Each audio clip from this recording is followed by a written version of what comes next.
Good afternoon, everyone. Oops, sorry about that. Wrong button. There I go. Okay. I've never done that in my life, and hopefully I never will again. But, you know, a great song can never be overplayed, as they say. But in the meantime, again, good afternoon, everyone. Welcome to Topic Time with Harrison Young.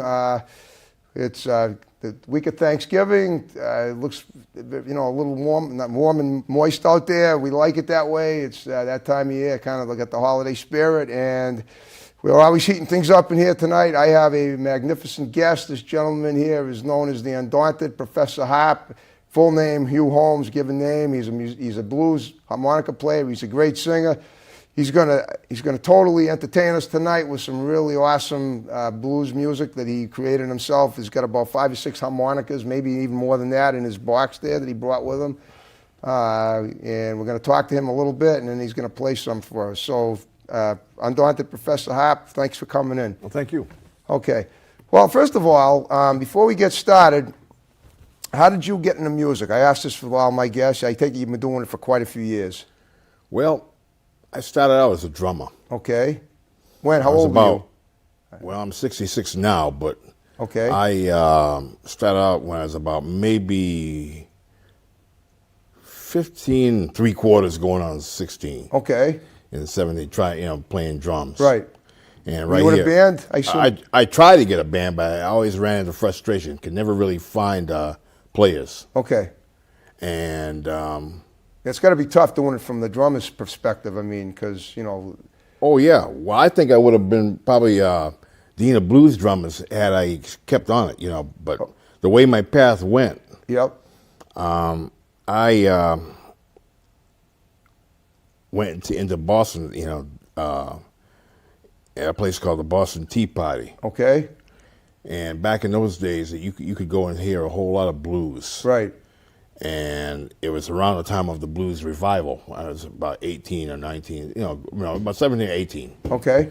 And one night I saw a hell of a blues show. It was Albert King was wow, headlining. Cool. And the supporting acts was Big Mama Thornton, George Smith. Right.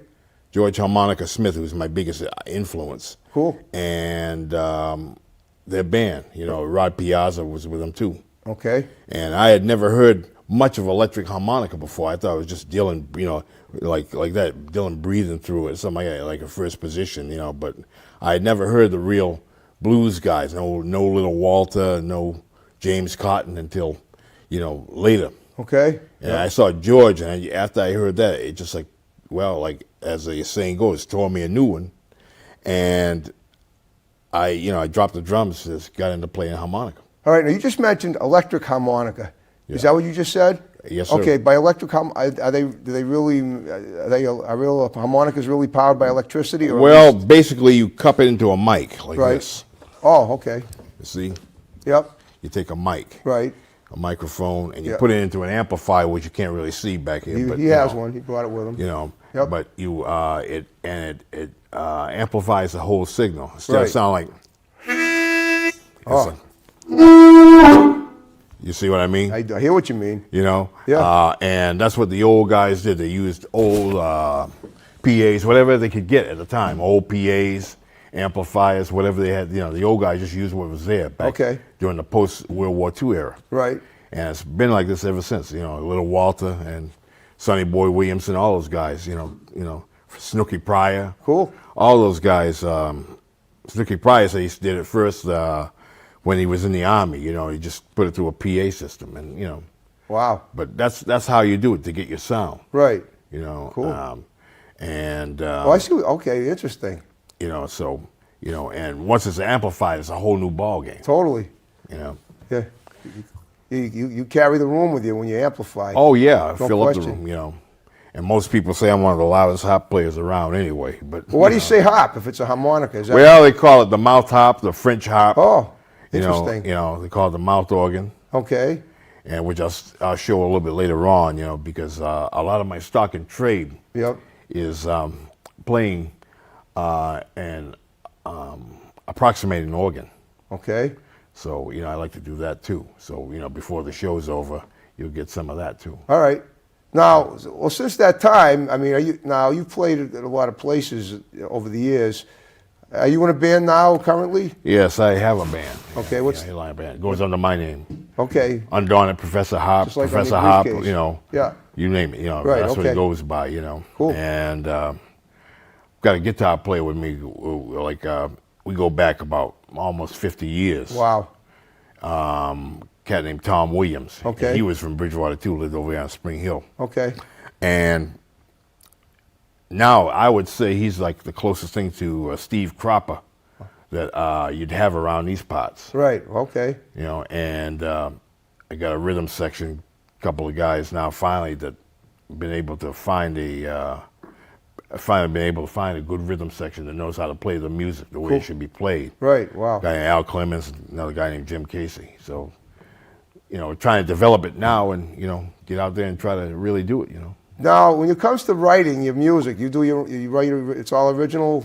Or No. There's a lot of cover stuff, old R&B and blues and rock and roll. Okay. I need to start writing more, but Okay. you know. So you've done. But I have you've a written few too, right? Yeah, I've had 2 or 3 written songs I've Okay. written myself. Well, I heard you warming up in here from the parking lot. It sounded great.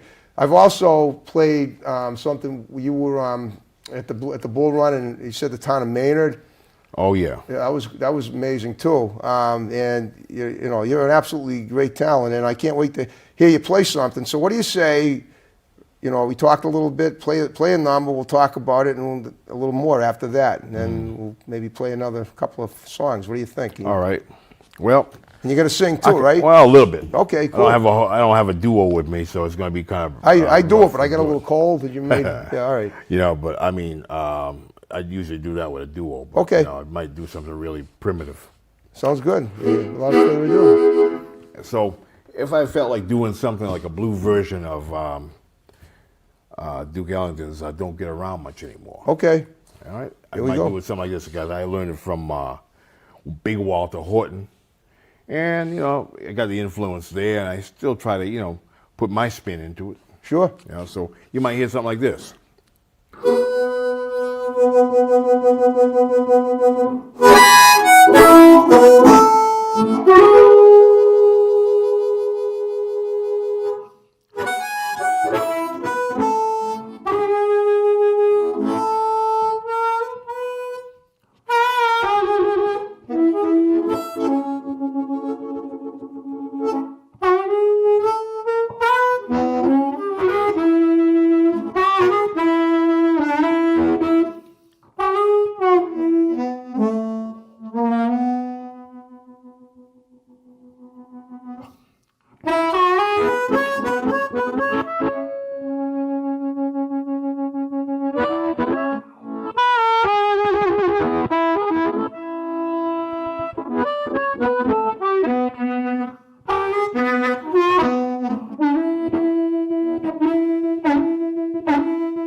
Oh, Duke Ellington, huh?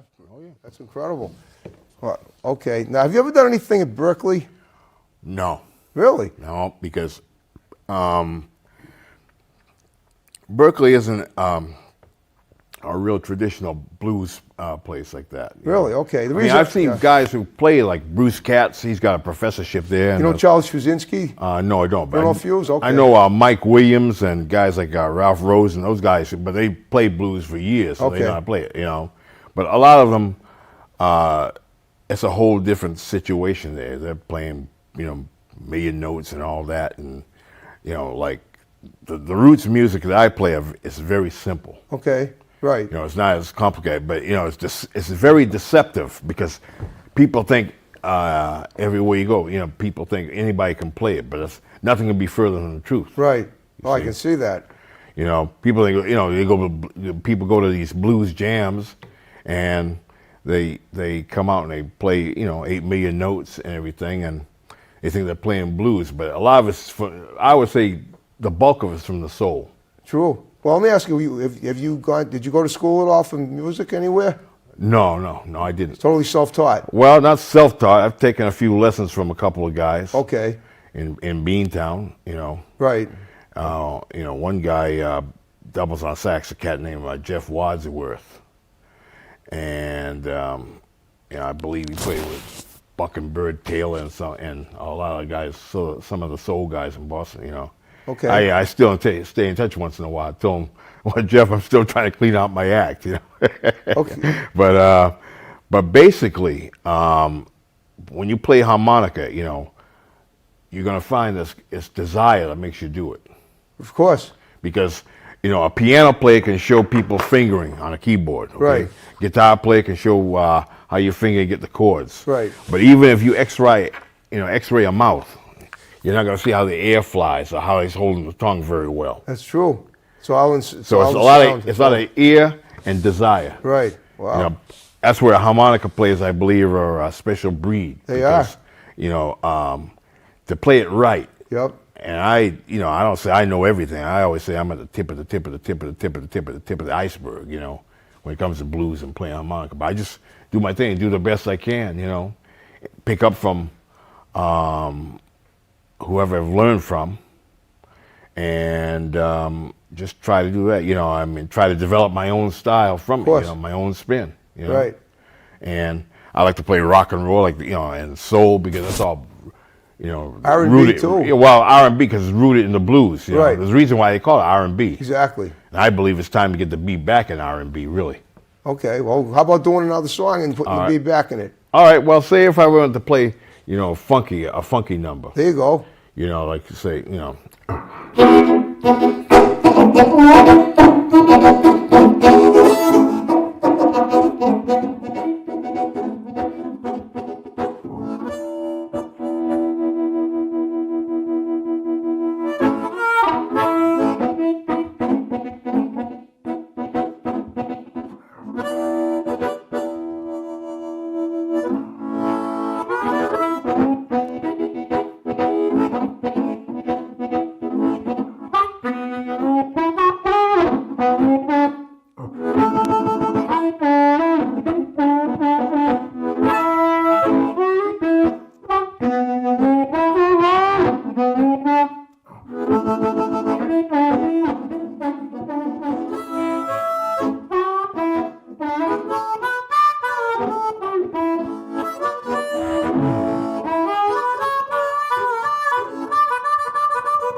I was taking a little thing from, I believe it was Cool in the Gang, you know, funky Okay. stuff, and playing a riff like that, like a lot of the horn riffs, a lot of the rhythm.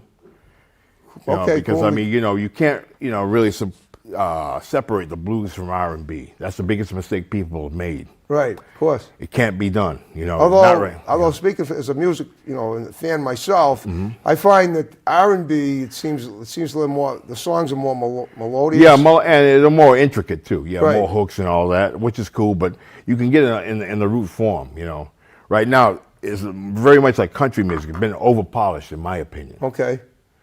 You know, you got to get back to the hay shaking of country music. Right. And Okay. you got to get back to the real sweating and grit of R&B. Ever play in New Orleans? No, I've never been to New Orleans. Never been there. Where I've have you? recorded in Texas. Yep. I've been in Chicago. Okay. I went to Chicago to visit Muddy Waters. Oh, you know, wow. Yeah, like that, because I always affectionately say that I lost my blues virginity with Muddy Waters. Oh, wow. Because before, I was always trying to get bands from around here. Yep. And I couldn't find it once I even played harmonica when I dropped the drums. Because I couldn't find people that really had a love or respect for the music. I mean, these kids will say they're playing blues, but all they would play is like what they heard from Led Zeppelin and everything, and they wouldn't go back further to the sources. Right. Wow. That's certainly not blues. I mean, some of it, I mean, it's blues based, you know, because a lot of the British rock is blues based. That's what they listen to. Right. But you got to go back further. Okay. And I'm not saying I know everything about, but you know, you have to go back further. And Well, recorded with Muddy Waters. That's a pretty so big deal. a friend of mine knew him, Yep. introduced me to him. Cool. And one Sunday afternoon, we went down to a matinee. Okay. He introduced me to him. This He was said, in "I'm gonna Chicago, right? No, not Chicago. Well, it was here in Boston. Oh, it was, Because Muddy okay. would always come to Boston a lot. Okay. But I went to visit him in Chicago once I got to know him and you know, do a lot of playing with him, you know, like that. You Cool. know? And my friend told me, and he didn't say anything. Next thing I'm enjoying the music. He's playing a set, and he's, "Hey, where's the harp?" Like, "You come up." Wow. How you like that? Ears start to burn. How long ago was this? Oh, I was about 25, so it was back in 70. I was 24. I was pushing 25. Okay. So that was in April of 75. Oh, okay. All right. 42 years, 42 and a half years Oh, ago. where the hell did the time go? I know. Well, I was 15 and a half, so I remember it well. Yeah. So what happened was, you know, every time he'd come around, he always let me play and everything, and I never went on the road with him. But you know, what you learn from masters like that is priceless. Of course. You still see him today? No, Muddy's dead He now. died. Okay, I You wasn't know. sure. But his family, you know, he puts on like his oldest son, Mud Morganfield, Oh, okay. because Muddy's real name was McKinley Morganfield. Mud Morganfield has a band out, and it's uncanny. It's like Muddy came back from the dead and said, "Now where was I?" Oh, wow. I mean, it's uncanny. He sounds like him. Maybe he doesn't play. Kind of like Jacob Dylan. Sounds like his father. Well, Bob. more or less. You Yeah. know, and, he come back sounding like him and everything. He just doesn't play slide guitar. He plays bass when he wants to, but it's uncanny. And he's got another son by the name of Big Bill. Okay. Big Bill sounds great. And now there's another son out there, Joe Morganfield, Okay. and he's got a thing, and he's sounding good. That's like a dynasty. I like to see that happen. But it's unbelievable, you know, because I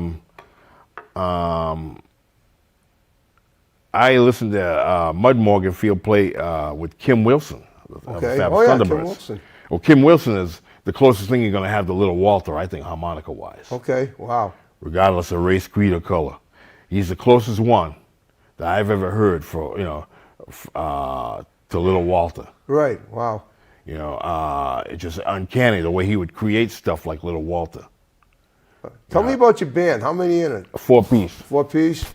Matter of fact, I got the idea because, you know, like, I always liked that Fabulous Thunderbird approach when they first came up here, because they only had 4 pieces. Okay. Because the hardest thing to do is get a big sound out of a small band like Right. that. Well, when you got those amps, it helps. Well, yeah, but I mean, still, one of the hardest things you can do, because everybody wants to have all these players on the stage and trying to get a big sound that way. And anybody can get a big sound like that. Right. But the hard part is to get a big sound with a smaller band. So have you recorded, you record CDs and everything with your band? Well, I've got one CD. I didn't do it with the band. I've had Okay. this out for about 4 years. I did it with a lot of the heavy Rhode Island guys. Okay. You know, at the Right. time. Now, you told me before the show you're writing a book. Talk about that a little bit. Well, it's the It's first sort of a draft. semi-tell-all. Yeah, Okay. tell some. Okay. It hasn't even been titled yet, but I'm working with some people Okay. to help me do that. You know, as like I said, I'm talking about my experiences in the blues scene in New England, Okay, sure. and some of my experiences coming up here in this town. Right. Okay. Because believe me, it was a lot of it. Well, Was where did you strange. come from originally? You said Boston. Okay, you grew up in Boston. Before you moved to Bridgewater, you lived in Boston. Right. Okay. Well, did you? And How was life like well, there? life was as a when kid? we left. It was good. It was a very diverse neighborhood. Okay. My folks owned the apartment building where we lived, Right. and a lot of BU students that would rent from them. Okay. But a lot of them politicians in Boston got highway fever, and they had to go and put the pike right through our backyard. Oh, that's terrible. So eminent domain came in and ripped off my folks. That's terrible. Well, but, I always say everything happens for a reason. And you ended up down here. Yeah, and the school system was bad at the time. What in Boston? Yeah, for blacks. Wow. It was still bad. So so he moved down here because they were at least more modern. Right. I mean, the racism was more covert down here. Yeah. But it was still here. But I go into some detail talking about that, what I experienced and everything. Yeah. In the book, you mean? Yeah. Wow. Mhm. But basically, like what I'm talking about, a lot of my experiences. Sure, I understand. Okay. Well, that's Still working on it, trying to get it out. Well, I got to tell you, it I'm looks to gonna me publish like it. you made the most of the situation. You definitely, you turned the negative into a big positive in your music, and you kept it going for so long, and and there's still plenty more to go where that came from. Well, I can't quit because basically, I think, once it's in your blood, you can't. Of course. quit it. Can't quit it. It's your passion. So. I'll tell you what. You want to do one more number before we wrap it? Oh yeah. Well, I always like to say I like to approximate an organ. Go ahead.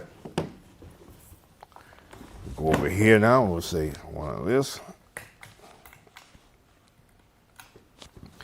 and I like to use a big chromatic once in a while. Cool. So Little if I wanted to diversity. play, George Gershwin's "Summertime" in a blue version, like Sounds George awesome. Smith would do,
awesome.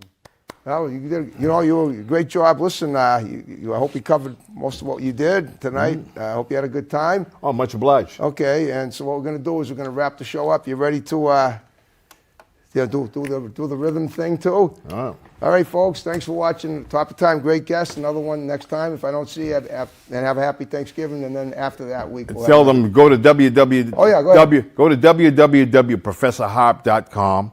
You can get the itinerary. You can get my CD there. And the story is 99.999999% true. Okay, you heard it from the Professor. Don Dante professor himself. Yep. Okay, folks. Have a happy Thanksgiving. See you next time on Topic Time. Have a good one. Here we go. Oh, much obliged, man. Thank you. All right. Nice and smooth.